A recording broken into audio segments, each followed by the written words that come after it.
Buenos días, gracias a todos por acompañarnos. Hoy tenemos el gusto de conversar con Energy Transfer, una de las compañías más relevantes del sector energético de Estados Unidos, para conocer sobre un tema estratégico para nuestra región, que es el rol del etano, propano y gas natural en la generación de energía. Bueno, para darles un pequeño introducción de Energy Transfer, es una empresa basada en Dallas, Texas, fundada en 1996, que se ha consolidado como uno de los líderes indiscutibles del sector midstream en los Estados Unidos. Se enfocan en la logística energética, en el transporte, almacenamiento y fraccionamiento de productos como gas natural, propano y petróleo crudo. Su relevancia en el sector energético estadounidense se basa en varios factores claves, ya que opera una red de oleoductos más grande del país, ya confirmando que son más de 200 kilómetros. 200.000 kilómetros de minería en 44 estados, y está presente en los hubs energéticos críticos de Estados Unidos, incluyendo Permian Basin, Eagle Ford, Marcellus y Bakken. Así es, ¿no? Carlos. Perfecto. Y permiten movilizar grandes volúmenes de energía desde las principales cuencas de producción hasta centros industriales comerciales y de exportación. Es un actor importante del sector de los Estados Unidos y uno de los motores importantes del avance hacia una matriz energética más flexible y limpia en América Latina y el Caribe, donde el gas natural, etano y propano juegan un papel más importante en la transición energética. Para ampliar el tema nos acompaña Alejandro Bastardo, quien lidera el desarrollo de proyectos Gas to Power de Energy Transfer. Así que un honor tenerte aquí, Alejandro, directamente de Houston. Alejandro cuenta con más de 25 años de experiencia en el desarrollo, exploración y financiamiento de proyectos energéticos en toda América, incluyendo plantas térmicas, infraestructura de gas natural, energías renovables y almacenamiento con baterías. Alejandro tiene una amplia experiencia en Eagle LNG Partners, liderando soluciones de LNG a pequeña escala para el Caribe y Centroamérica. Además, en Wärtsilä, como desarrollador senior en América Latina y el Caribe. Es ingeniero civil de la UCAB en Venezuela y tiene un MBA de Thunderbird School of Global Management. Pero tenerte aquí con nosotros y preparado a escuchar sobre este tema bastante, muchas gracias. Bastante novedoso para nosotros. Muchas gracias. Buenos días a todos. Buenos días a los que nos acompañan a través del video. Como dice la presentación, alternativas de fuel para generación de electricidad, ¿no? El tema de la energía, como ustedes saben, es un tema bastante amplio, bastante dinámico últimamente. Lo que hice fue poner una presentación aquí para un poquito contexto en dónde estamos ahorita con el tema de la energía y por qué el rol del gas natural está más afianzado en el sector de la energía eléctrica.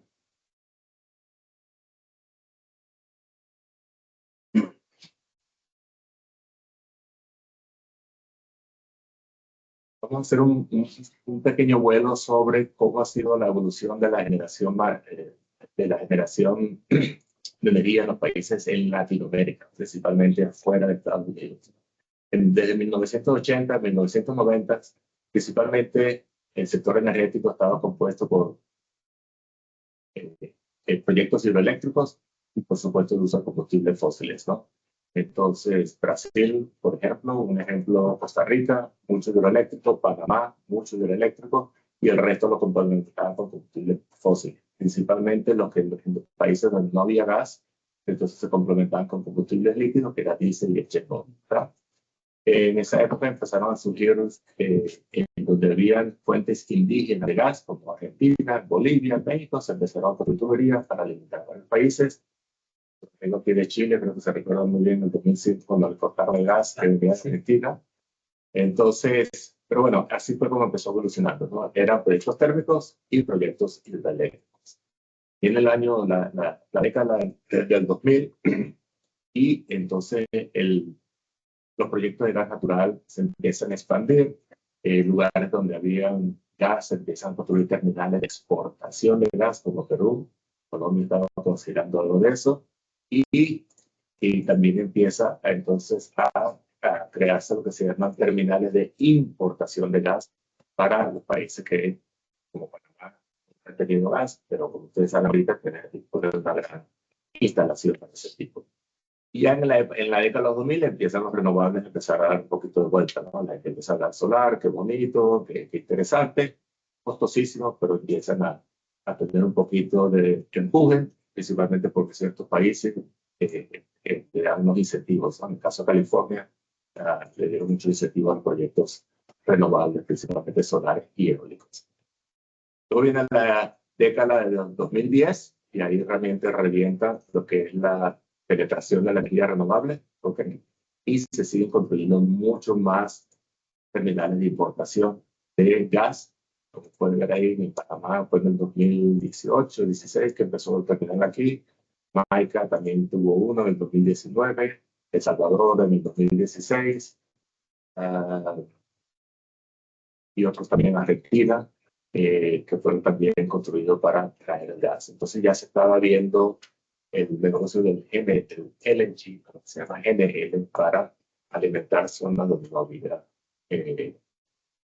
gas indígena, ¿no? Y luego, ¿dónde estamos ahorita? Donde estamos ahorita es que los objetivos de decarbonización de la red eléctrica se siguen intensificando, lo que quiere decir que más renovables se están añadiendo, ¿ok? Pero en esta época se han vivido unas situaciones que en donde las condiciones hidrológicas de muchos países han cambiado debido al tiempo climático. Y nada, sí creo que explicar eso para nada más redundante con experiencias que ustedes han tenido recientemente. Y lo que ha hecho eso es que, bueno, el gas natural ahorita se posiciona como el combustible, dice combustible puente, porque es el combustible que ahorita es el más económico desde el punto de vista de los combustibles térmicos, ¿ok?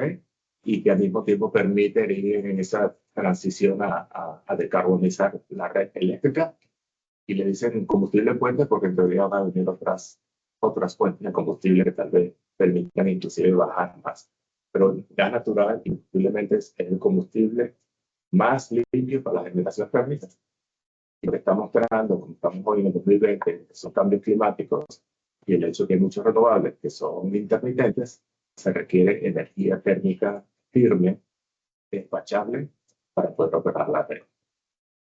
Esa es la situación que estamos ahorita. Es por eso que el gas natural tiene una situación bastante relevante hoy en día.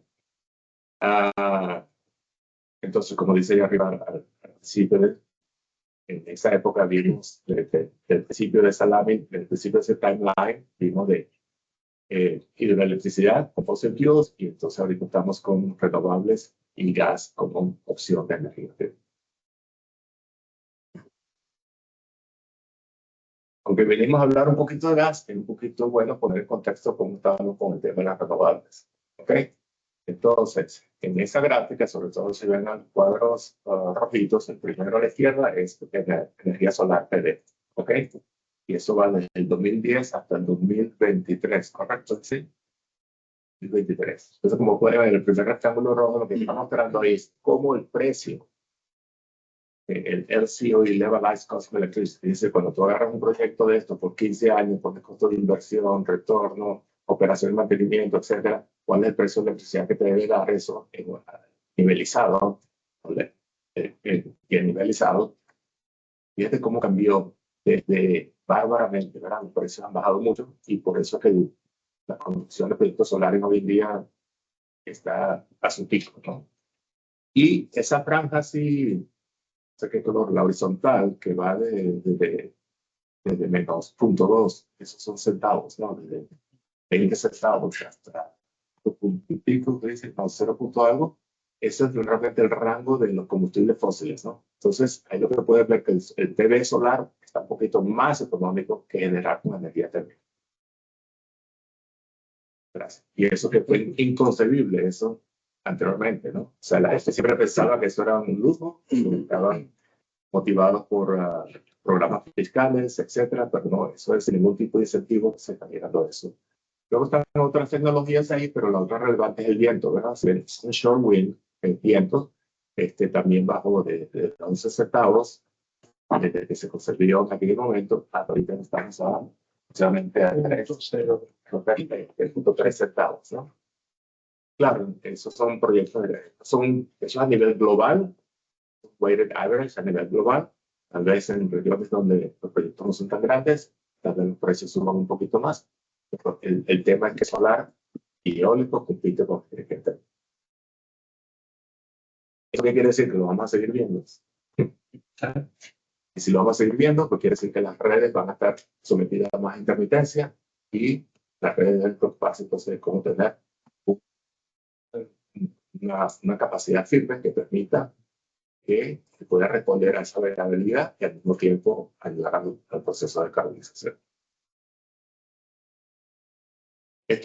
Cuando lo encontré preparándome para esta presentación, me llamó mucho la atención. Estos son, en el 2023, toda la energía renovable añadida en el 2023 y agrupada por región. Si ven a la tercera columna, Centroamérica y el Caribe. Se llevó a todas las demás regiones en cuanto a el tipo de energía renovable instalada, que es la solar, en amarillo. Sí. O sea que realmente son vecinos, ¿verdad? Yo pienso que no hay ningún tipo de energía más que la otra, que simplemente todos vamos a tener que coexistir, ¿no? Y esto también, aunque no es un tipo de generación de energía, es importante mostrarlo porque va a ayudar a facilitar principalmente la energía solar, las baterías, que eso antes también lo vi con Blue. La línea que va en caída, eso demuestra el costo, cómo ha bajado el costo de las baterías desde el 2010 hasta el 2023, están muy atractivos ahorita. Por eso se están instalando en todos lados y las barras lo que muestran es la cantidad de instalaciones de proyectos de baterías. Entonces, hablamos de renovables, qué es lo que está pasando a nivel de los hidros. Aquí ustedes pueden ver varios ejemplos. Brasil, Colombia, Panamá, una experiencia no muy buena recientemente. Y ahí a la derecha en esa gráfica pueden ver que eso está como 36% fue la generación hidroeléctrica en el país, cuando típicamente es un número que en Panamá estaba con 65-70%. Creo que este año está lloviendo bastante, pero realmente las redes eléctricas han sido impactadas bastante con este tema de los cambios en la hidrovía y la dependencia de proyectos hidroeléctricos. Entonces, si ven la primera lámina que mostré en el 2000, la década 2020, ahorita donde estamos, ¿por qué importa el gas natural ahorita? Primero, por la transición a estar sometidos a las redes eléctricas, porque estamos hablando con la adición de más renovables. Segundo, el gas natural es el combustible, como dije, más limpio, no es limpio, es el más limpio. Pero en algunos lados dicen team burning gas. No es. Si usted pone la nariz en una chimenea donde sale eso, no va a vivir mucho, pero de todas las opciones térmicas es el más limpio. ¿Okay? Y entonces eso ayuda al objeto de decarbonización. Y lo bueno es que el gas natural ahorita está llevando niveles de costo, que no es que tenemos que ser verde, vamos a comprar caro, sino podemos ser un poquito decarbonizar y al mismo tiempo tener un combustible el más barato con respecto a las otras alternativas fósiles, que son diésel, que son heavy fuel oil, ¿verdad? Que en Panamá hay varias plantas de esas. Por supuesto, carbón es el más barato de todos ellos, pero es indudablemente imposible desarrollar más proyectos de carbón porque los bancos no quieren financiar más carbón, las compañías de seguros se quedan con eso. Entonces, los pocos proyectos que hay de carbón, como en Guatemala, por ejemplo, aquí mineras también, se están generando, pero permiso para los proyectos no más. Creo que Chile es uno de los pocos países que ha decidido cerrar el planta, porque Chile, cuando Argentina le cortó el suministro de gas, tuvo que brincar a generar su propia energía y el carbón era la primera opción mientras ellos empezaron a el gas con terminales de exportación. La intermitencia de los renovables es muy importante, por eso se necesita generación que sea despachable, el tema de las lluvias, y cuando usted combina todo eso, el gas natural, tanto metano, propano, juega un rol bastante importante para el balance, para crear la red de energía a nivel balanceada, porque permite tener una energía técnica que puede ser despachable y ayudar a la estabilidad del sistema. Entonces, por eso el gas natural tiene un rol muy importante para poder acompañar todas esas tendencias que estamos describiendo. Vamos a hablar un poquito del gas natural. Entonces, gas natural, es un término que realmente se utiliza así solo, como si fuera un solo tipo de componente, pero el gas natural, cuando está en el subsuelo, antes de que sea extraído, está compuesto de esos elementos que están ahí. Metano, etano, propano, butano y otros elementos. ¿Ok? Eso están mostrados ahí como ven en la lámina en orden de abundancia. Como se puede ver, el metano es el mayor, entre 70 y 78%. Por ejemplo, como tú mencionabas, la basins, los depósitos de gases en Estados Unidos. Hay uno que se llama Permian, que está en Texas. Barnett también está en Texas. Prácticamente cada vez que se saca gas natural ahí, el 70% que se saca es metano. Luego viene el etano, un gas que casi la gente no conoce. ¿Ok?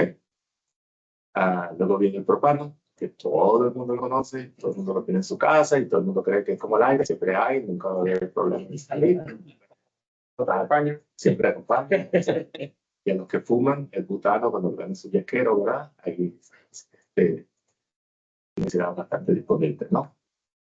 A la derecha está lo que es la temperatura al cual todos esos gases, cuando salen del subsuelo, si uno los enfría a esas temperaturas, ellos se convierten en forma líquida.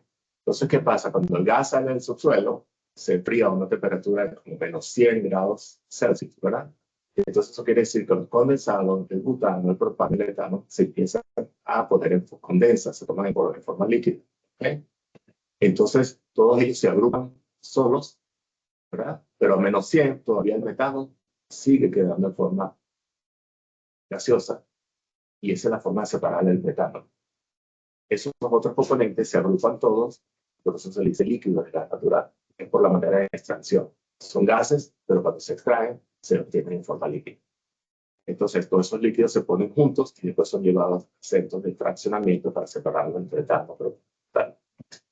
Energy Transfer, principalmente, el rol de ellos es precisamente agarrar todos esos NGLs o líquidos de gas natural y procesarlo. La foto que está atrás es una instalación de Energy Transfer donde se hace el fraccionamiento. Entonces uno agarra todos esos líquidos, los mete ahí, se saca arriba, saca el sentido del mal, entonces se saca el propano, el etano, etc.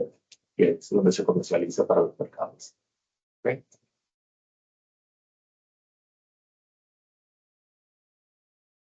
Entonces vamos a hablar de otra característica de los gases.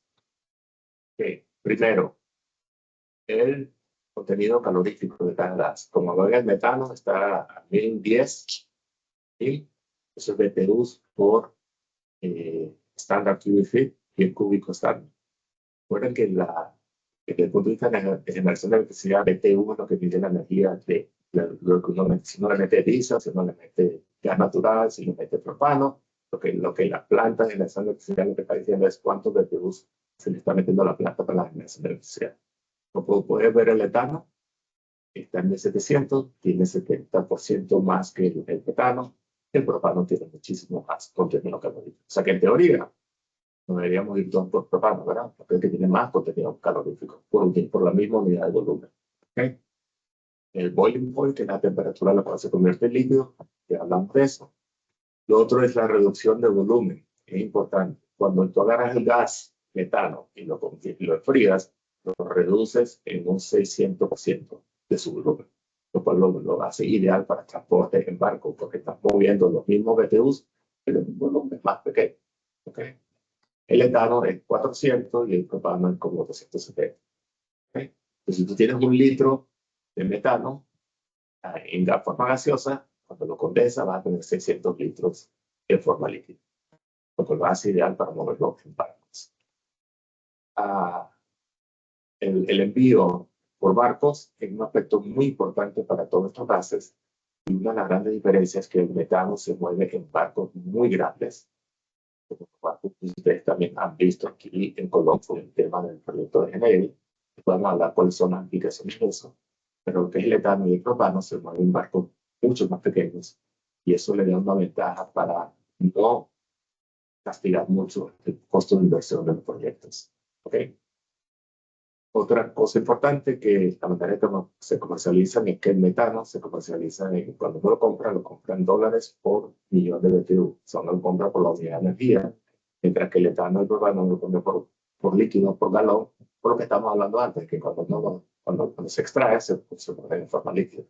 Entonces, cuando uno compara los precios, no es manzana con manzana, uno tiene que hacer ciertas conversiones. ¿Okay? Entonces, natural gas, metano o LNG, ¿verdad? Liquefied natural gas, ¿no? Creo que es un render de Colón, si no me equivoco, ¿no? Para decirlo. ¿Ok? Por muchas décadas ha estado, su disponibilidad estaba en reserva aprobada, ¿no? Cada país decía, Qatar tiene tanto, esta reserva aprobada, etc. Luego viene el 2014 y viene una sorpresa con métodos no convencionales de extracción de gas, que es el fracking, y entonces ahorita con el shale gas, la disponibilidad de gas se ha disparado a un nivel que ya podemos hablar un poquito, porque es muy interesante hablar más del tema de la generación de electricidad. Por supuesto, se utiliza a nivel mundial para generación de electricidad. En Estados Unidos, principalmente, se ha usado para la generación de electricidad, ¿verdad? Porque es la red de tuberías y después se saca el gas. Para el envío por barco, tiene que ser transformado, tiene que ser puesto en forma líquida. Todos los gases se mueven por barco en forma líquida, no se mueven en forma gaseosa. Solo tienen que empezar siempre, se convierte en líquido y luego para la planta de electricidad se pone en forma gaseosa. ¿Okay? Entonces, eso es lo que se llama la liquefacción, transporte en barco y luego la vaporización del gas. ¿Okay? Y el tema del GNL es que las instalaciones son muy intensivas de capital, son complejas, ¿okay? Porque los barcos que se utilizan son muy, muy, muy grandes y eso es lo que hace que muchos proyectos no salgan adelante, que los desarrolladores de los proyectos no tienen capital necesario. Pero entonces, bueno, qué mejor para entender un poquito qué es el gas, el LNG o qué es lo que es un gas líquido. Vamos a ver un pequeño video. Entonces, uno me va a reforzar un poquito el tema que yo estaba hablando.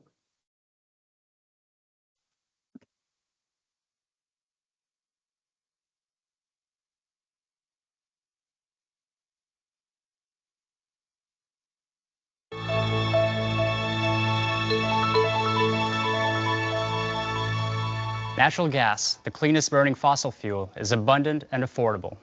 Most people are familiar with the gas. It is the same gas used for cooking, heating homes, and generating power. To change the gas into a liquid, you have to cool it down to very, very low temperatures of minus 260 degrees Fahrenheit, which is about minus 160 degrees Celsius, because very few places can keep it that cold. Liquefied natural gas, or LNG, is not readily available to most people. LNG is natural gas in a liquid form. It's odorless, colorless, non-toxic, and non-corrosive. LNG is not a new fuel. It has been safely handled for more than 50 years. We have a small amount of LNG here today to show you some of the basic characteristics of this literally cool fuel. Natural gas is liquefied because doing so reduces its volume 600 times. That's like shrinking a beach ball into the size of a ping pong ball, so it's easier to store and ship long distances. LNG is very cold, but it is not corrosive. As Benin pours some LNG directly onto this cookie sheet, which is about room temperature right now, you can see the LNG quickly evaporating as it beads and slides along the pan. This is because the pan is so much warmer than the LNG. It's actually the same effect you get when you rinse a hot skillet with cold tap water in your kitchen. Let's see what would happen in the unlikely event that LNG spills on the ground. The soil is much warmer than LNG, so it evaporates quickly. It doesn't seep into the soil or leave any residue. You can see the ground is not wet or sticky, although it would freeze any moisture that's in the soil. Ever wondered how cold minus 260 Fahrenheit or minus 160 Celsius is? It's far colder than most people can even imagine. Let's take a marshmallow. It will take no time to freeze when Benin dips it in the LNG.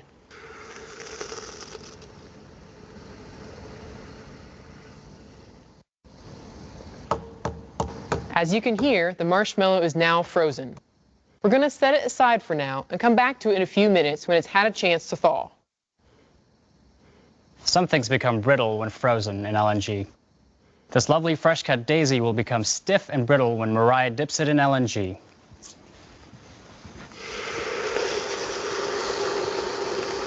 Iba a traer LNG, pero... As she crushes the flour, it breaks as though it was made out of glass. Because we are aware of this phenomena, special metals and materials are used to contain and handle LNG. Because we know LNG is non-toxic, we can dip a graham cracker into LNG. And after it thaws a bit, we can eat the cracker. Cheers. Cheers. Non-toxic. All the LNG has evaporated off the cracker and it tastes great. Very good. Let's see what happens when LNG comes into. Después, por cuestiones de tiempo, pueden seguir viendo el video que va a estar en la presentación. Más adelante viene el marshmallow, que se pone flojita y se la vuelven a comer también. Entonces, para que vean que es un producto que no es tóxico. Vamos a la presentación. Gracias. Ok, eso es LNG, entonces. Y cuando vean el tanque en colón de ICE y pasan por ahí, ya saben de lo que está dentro. Ese producto que está ahí transparente, muy frío, es prácticamente lo que está almacenado. Okay, vamos con etano, entonces ya hablamos un poquito de metano. Okay. Etano es un componente del gas natural, como les comenté anteriormente, y su disponibilidad está estrictamente atado a la producción de gas. Okay. Es un subproducto, no es un gas que es creado o artificialmente producido. Entonces, mientras que haya suficiente demanda por gas natural a nivel mundial, va a haber suficiente suministro de etano. ¿Okay? Ahí lo que pueden ver ustedes ahí, el etano producido en Estados Unidos se utiliza en la zona verde para la producción de plástico. ¿Okay? Principalmente siempre ha sido utilizado para la producción de plástico. A partir de 2014 se empezó a exportar debido al shale gas que se encontró en Estados Unidos. Y las exportaciones están creciendo a un nivel bastante rápido, pero a pesar de eso, está lo que se llama el etano rechazado, es decir, el etano que se tiene que dejar en el gas natural, que no se puede comercializar porque no se demanda. Entonces, por eso es otro combustible que tiene muy buena, que compite muy bien para lo que es la generación de electricidad, ¿okay? Porque su precio es más competitivo que el GNL, el LNG, versus que el LPG, que vamos a ver más adelante, es un combustible mucho más caro. Una de las razones que estaba hablando antes es con respecto al uso del etano, es que hay una gran cantidad de barcos. Si aquí varios de ustedes están con el negocio del LPG, hay una gran cantidad de barcos de varios tamaños que permiten mover el producto a no volúmenes grandes como se está utilizando en terminal aquí en Panamá. Y eso le da una flexibilidad de que los proyectos puedan hacerse en escalas bastante pequeñas.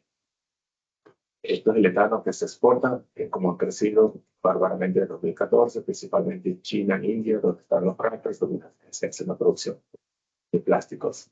Estados Unidos, después del shale gas, se convirtió en el principal productor y exportador de etano de la noche a la mañana. Okay, vamos a hacer un poquito otro video, por favor.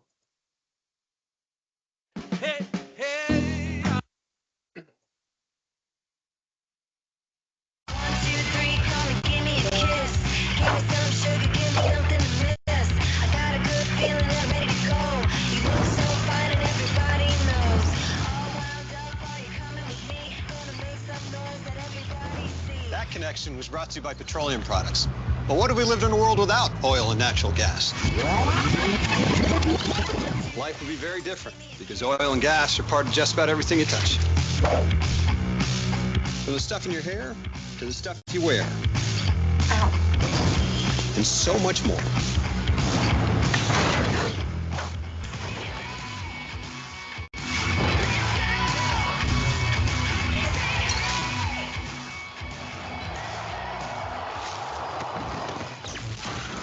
Our world would be unrecognizable if the products we rely on just disappeared.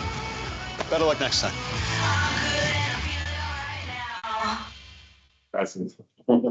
Sí, prácticamente es un producto que está presente en la mesa, de que hay bastante etano. Entonces, normalmente un producto, cualquier cosa que toquemos ahorita está lleno de etano.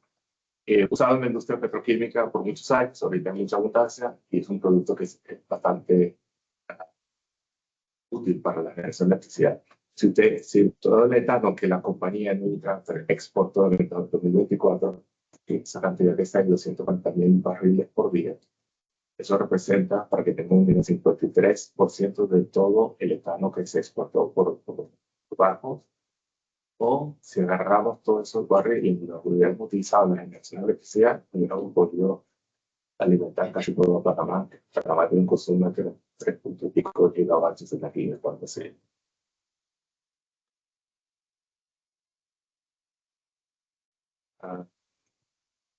Federico, ayúdame, no está... Tenemos que terminar pronto. Ok, vamos a LPG, mucho más conocido. También otro producto que su disponibilidad está amarrada a la producción de gas natural, que es un subproducto. Ok, en Estados Unidos un 80% producido de la producción de gas natural. Ok, está asociado a lo que se llama un gas asociado, pero también puede ser producido un poquito por lo que se llama el refinamiento del petróleo crudo. Okay. LPG es muy fácil de transportar, mejor que es más fácil que el metano y el etano por la cuestión de la temperatura que estaba diciendo, que permite usar aceros que son más comunes, pero uno de los combustibles más fáciles de transportar con gas. Recuerda que siempre le hablé que tiene que ser de forma líquida, ¿verdad? Pero el hecho que lo podamos tener en nuestra casa, ¿verdad? Ya demuestra, o en nuestros carros, en los países donde se incentiva el uso del LPG para sus vehículos, pues se puede dar cuenta que realmente el combustible que se lo puede dejar en su casa ahí y en 6 meses usted no lo utiliza para hacer una parrilla, no hay problema, no pasa nada. Pero los otros combustibles no lo pueden dejar por 6 meses ahí. Entonces, por eso son combustibles que están usados ampliamente para cocina, para en el Caribe se utiliza, por ejemplo, para que la gente lave la ropa, porque es más barato que usar la electricidad para las islas del Caribe. Y eso es lo que ha hecho que sea muy costoso. Un combustible que no se utiliza mucho para la generación de electricidad puede ser utilizado, hay varios ejemplos en Latinoamérica, pero principalmente eran zonas que estaban utilizando diésel, ¿verdad? El diésel más costoso de todos, el LPG compite un poco más, pero los otros combustibles hechos por etanol natural o LNG compiten mucho más que el LNG.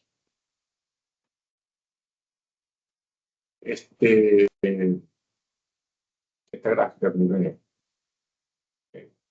demuestra lo impresionante, como dicen en inglés, lo que es el tema del shale gas. Todos esos países, todas las líneas orientales son países que eran exportadores. Estos son exportadores de gas. Creo que son los 25 exportadores de propano más grandes, los top 25 exportadores de propano. Mira cómo son horizontales esas líneas en cuanto a la cantidad de gas foral que en Estados Unidos de repente en 2014 y toma un rol que es impresionante en la producción de gas. Entonces, todos esos subcomponentes del gas natural, no solamente el metano, que es lo que origina que la gente explore el gas natural en el shale gas en Estados Unidos, sino el etano y el propano, están bastante en abundancia. Ya finalizando, esto es un poquito lo que hace la empresa.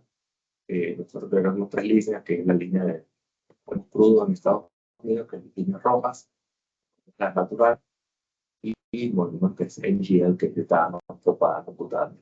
¿Okay? Entonces, como pueden ver, tenemos una telaraña de tuberías que llegamos a como vemos el producto, nos llevamos a puertos de almacenamiento y ahí lo podemos exportar. Es decir, somos una empresa que prácticamente agarramos la molécula desde el pozo, somos intermediarios y pues tenemos una confiabilidad en el suministro de combustibles por muchos años. En este último slide, tenemos 2 grandes puertos de exportación, tanto en el norte, en Pensilvania, y en Texas. Si hay un huracán en Texas, podemos exportar de nuestro terminal, y cada terminal tiene varios muelles para llenar barcos al mismo tiempo. Eso era todo. Una de las cosas que hay que hablar también importante es el precio del base, porque se utiliza por otro, es un tema un poquito de varía, pero yo creo que lo que podemos hacerlo es, si hablamos todo de dólares por millón de BTU, ¿okay? Que si lo ponerlos todos es manzana por manzana. El diésel es principalmente la opción más cara, está en $22, $23 por BTU. Por debajo de eso vendría entonces el LPG, LPG, podría estar entre 13 a 16. ¿Qué opinas tú? ¿Y LNG? LNG. LPG. LPG, sí, aproximadamente. Combustible, ¿verdad? Está aproximadamente ahorita entre 13, 15 dólares por millón de todo. Okay. Luego viene LNG, está entre 7 y 10, dependiendo de uno más. Etano también está entre 7 y 10. Entonces, por eso esos gases ahorita pueden competir muy bien con las otras opciones. Es lo que quiero reforzar al principio, que no solamente la decarbonización, utilizar combustibles más limpios, sino también lo que es importante, mantener el precio de la calidad. Y con eso concluyo.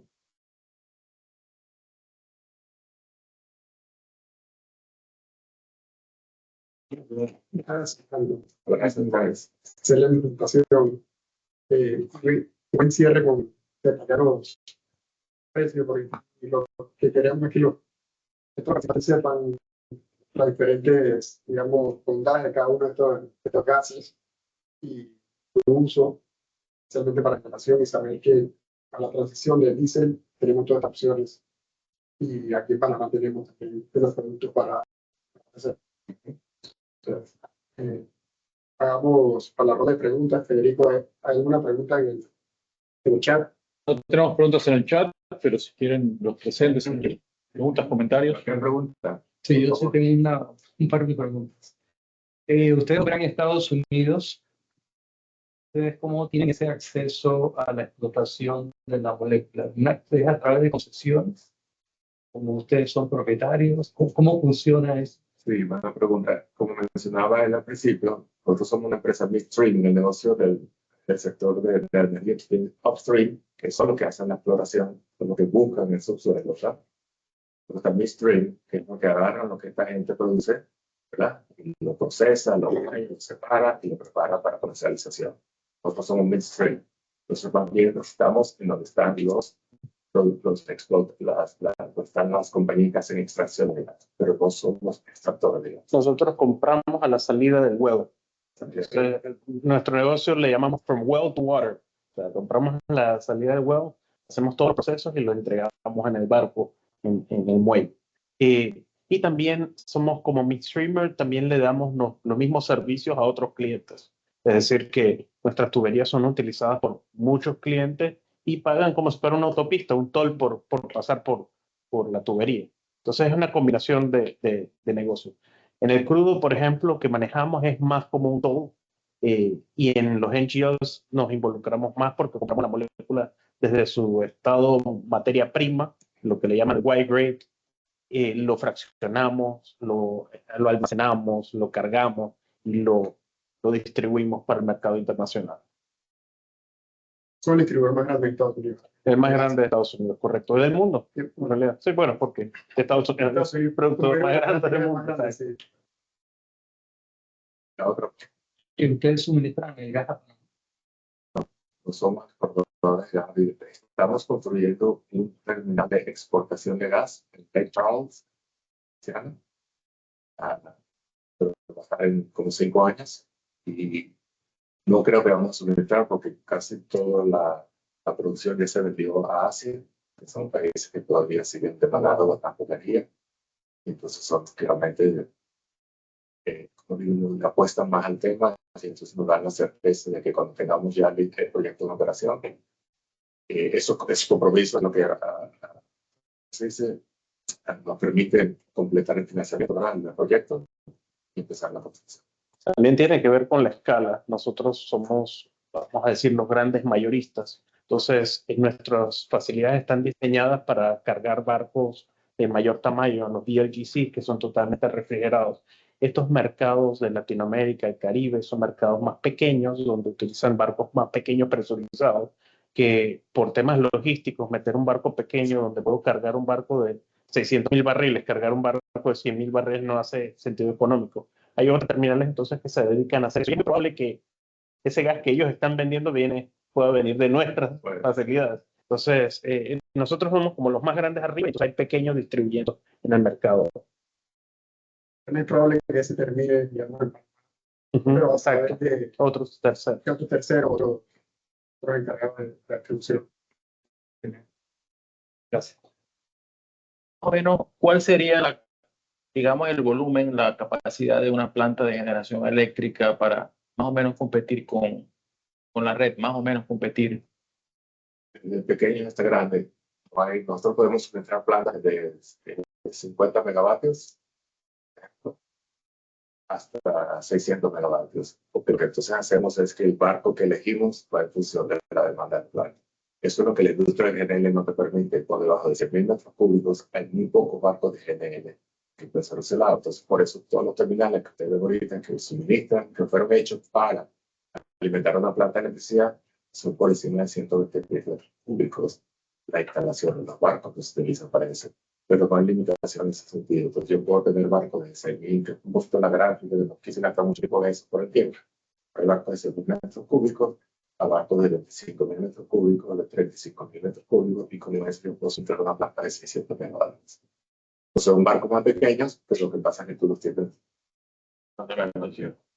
Por ejemplo, no sé cuál es la frecuencia aquí, pero por ejemplo, el proyecto de GNL en El Salvador es un barco que va cada 2 meses, ¿no? Entonces quiere decir que tuvieron que hacer una instalación grande para recibir el barco. Lo utilizan por 2 meses y el barco vuelve otra vez en 2 meses, porque no hace una instalación pequeña y es un barco más pequeño que pueda hacer este recorrido, ¿verdad? Eso es lo que se busca es una flexibilidad en el envío de estos combustibles, tanto de propano como de etano. ¿Y eso viene comprimido o viene criogénico? Viene todo frío, sin presión.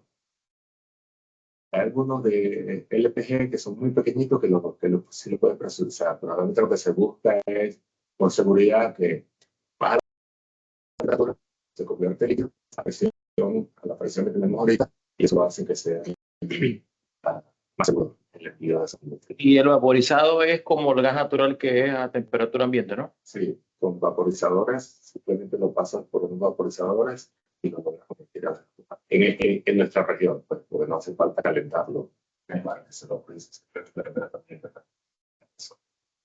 Necesidad de utilizar combustible para quemar, para incrementar la temperatura. O sea que la planta tendría el tanque criogénico más los vaporizadores. Exacto.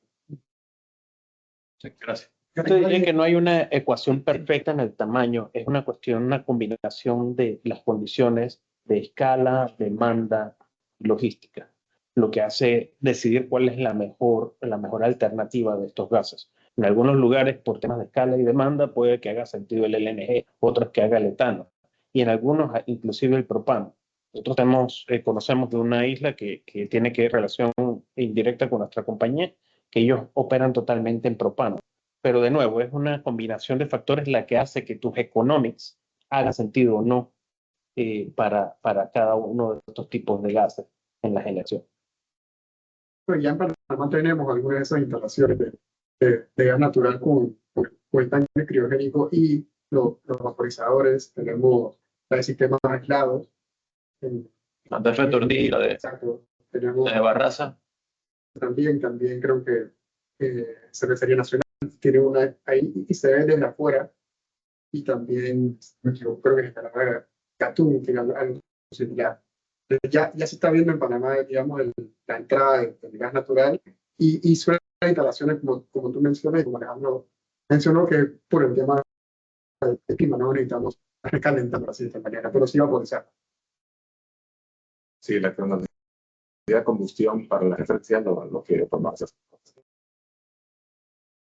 Hay una pregunta aquí en el chat ¿qué planes tienen para Panamá? Plan para Panamá que ustedes siguen consumiendo bastante energía para que haya más demanda.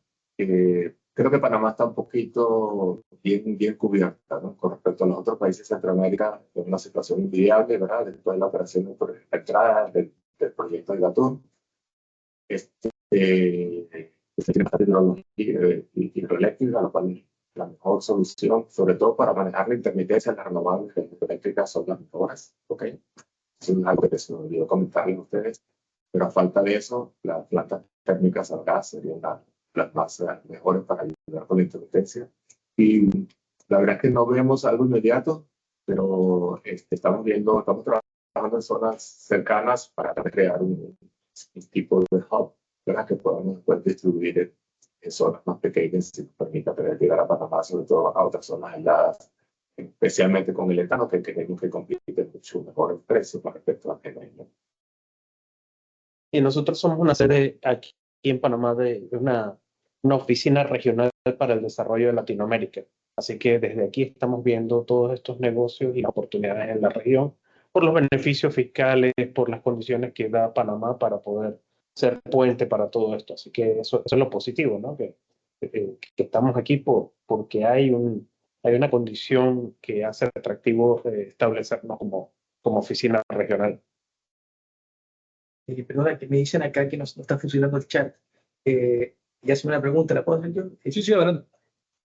Cuando acá en Panamá se intentaron usar gas licuado para los taxis en el gobierno de Torrijos, pero hubo mucho rechazo, como generar confianza. ¿Cómo vamos a generar confianza para que la gente use este tipo de cosas? Por contexto, en el año 2005, creo, trataron de instalar gas en los carros y no resultó. No sé si todavía seguirá eso. Bueno, República Dominicana. La República Dominicana utiliza mucho. ¿Por qué era fallado?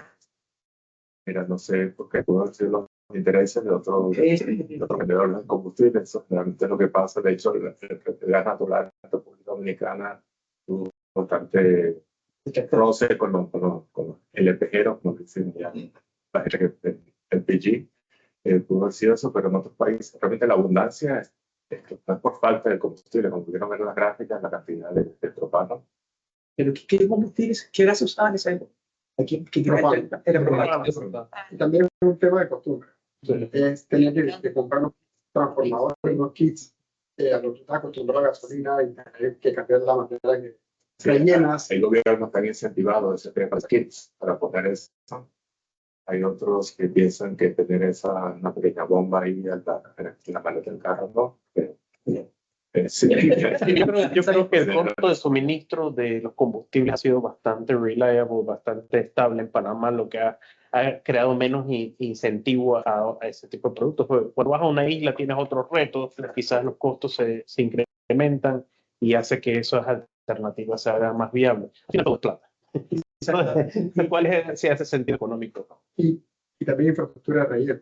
Exactamente, esa es la otra. Hay estaciones por todos lados y hay que montar entonces unas pequeñas estaciones de relleno de propano. Como la veía que lo hace un poquito más complejo. Pero hay pruebas, digamos, de también gas vehicular con gas natural que se están haciendo en Panamá.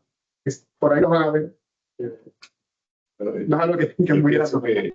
mira, no sé cómo se compara con los precios de combustible para los carros aquí, pero probablemente, como digo, la distribución, la disponibilidad de LPG, toda Centroamérica y el Caribe es muy buena. La distribución no es el problema, estoy seguro. Quizás un tema cultural.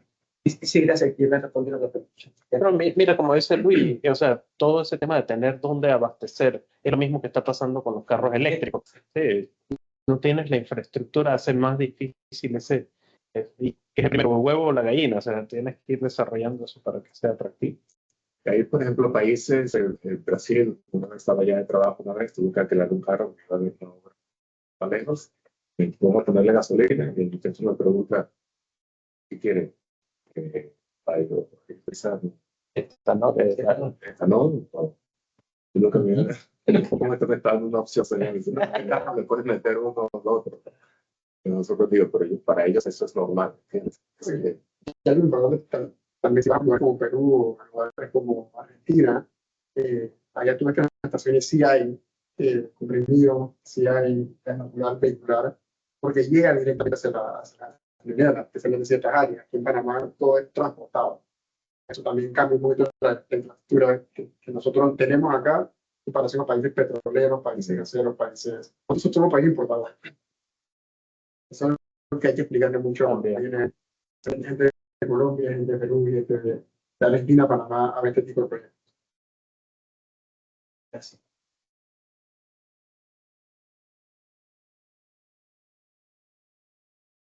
¿Una pregunta más? El chat que está aquí, no hay nadie.